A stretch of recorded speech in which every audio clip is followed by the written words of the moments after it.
ते कोणत्या अधिकारी सहकार्य करीत नाही पत्र देण्यासाठी नावं पण सांगतो काय म्हणाले आज विस्ताराने आम्ही आढावा घेतला आहे की सद्यस्थितीमध्ये विशेष करून जो मुख्य बोन ऑफ कंडिशन जो आहे तो जात प्रमाणपत्र देण्याबद्दलचा.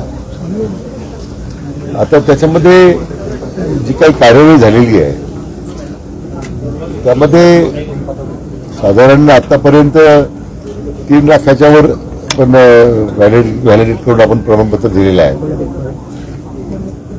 आता जसे अर्ज येतील त्या पद्धतीने कार्यवाही सुरू आहे. पण कन्नडचं उदाहरण होतं की कन्नडमध्ये वंशावळ समितीने मान्य केलेला प्रस्ताव होता तो प्रांताने रिजेक्ट केला.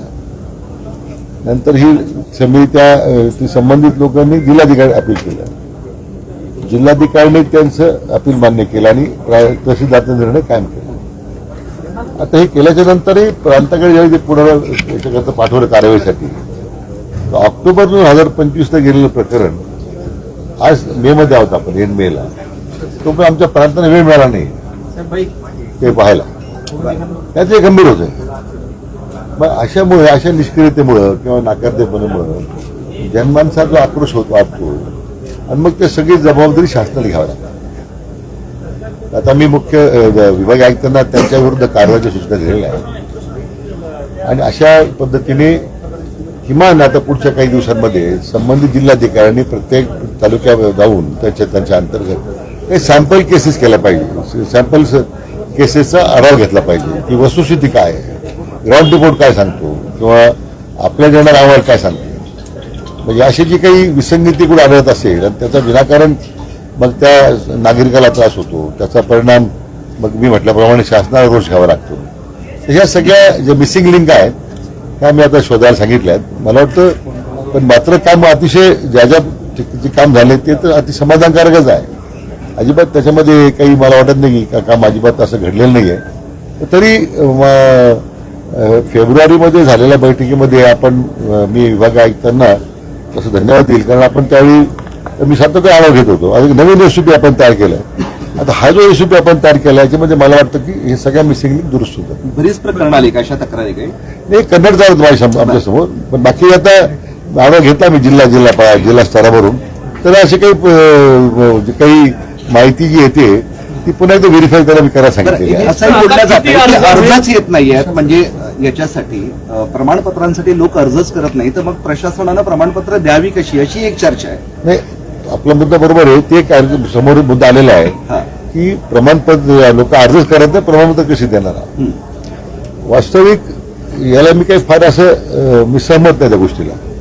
कारण ज्यावेळी समिती स्थापन झाली आम्ही ज्यावेळी सूचना दिल्या त्रिसदस्यीय समिती स्थापन करण्याच्या आम्ही काय म्हटलं होतं गावोगावी दौंड्या द्या लोकांपर्यंत जा लोकांपर्यंत गेलं पाहिजे. आता इतक्या मागच्या वर्षभरामध्ये ग्रामसभा झाल्यातच आता 1-2 ग्रामसभा झाल्या. त्या ग्रामसभा बऱ्याच ठिकाणी आता कागदोरच होतात असे आपल्या लोकांच्या तक्रारी असतात नेहमी. त्या ग्रामसभेत चर्चा होत नाही किंवा मला वाटतं ह्या त्रिसदस्यीय समितीला अधिक कसं प्रभावीपणे काम करता येईल त्यासाठी त्यांना मला वाटतं काय करावं लागेल. कारण काही जिल्ह्यांमध्ये असं दिसतं की काही तालुके निरंकुश दिसतात म्हणजे गावं जे निरंकुश दिसतं असं निरंकुश होऊ शकत नाही ना.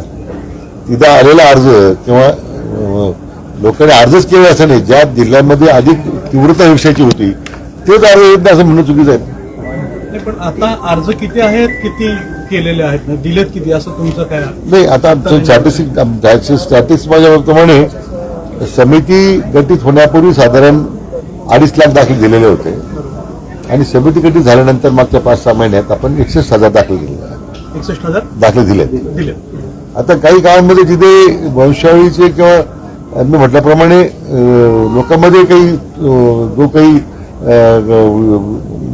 गैरसमज असेल त्यामुळे अर्ज कधी करत नसेल. आता आम्ही एक मोठा ड्राईव्ह घ्यायला सांगितला आहे की ड्राईव्ह घ्या मोठा. कारण आता जुन्या ज्या लिपिका आहेत ज्याच्यावर ते पूर्वी नोंदी आहे की इथं कसं आहे हैदराबाद गॅजेटचा सगळ्यात मोठा प्रॉब्लेम काय की इथं सगळे नंबर आहेत 1000, 500. तसं पश्चिम महाराष्ट्रामध्ये किंवा अन्य ठिकाणी नावाने नोंदी आहेत. आता हे नंबरवर मग काय नंबरमुळे आपण वंशवळ निश्चित करायला सांगितली आणि आता मला वाटतं आता आम्ही नवीन एसओपी तयार केला ती कॉपी देतो आपल्याला मी. पण ती तो एक मोठा ड्राईव्ह आला तर मला वाटतं अनेक बऱ्यापैकी याला मार्ग निघेल. सुट्टीवर फक्त जरांगी पाटलांना किती वेळ मागणार आहे तुम्ही हे सगळं जे आता सांगितलंय काही गोष्टी सुधार आणण्यासाठी आता तुम्ही उपोषण करू नये म्हणून आता मी काय जाताय. विनंती करतो त्यांना आता. तो किती दिवस मागणार आता त्यांना विनंती करू, त्यांची काय भूमिका आहे ते एकदा समजून घेऊ. ड्रायव्हरला काही मुदत देतोय का? हा? जो नवीन ड्रायव्हर घ्यायचा आहे त्याला काही मुदत वगैरे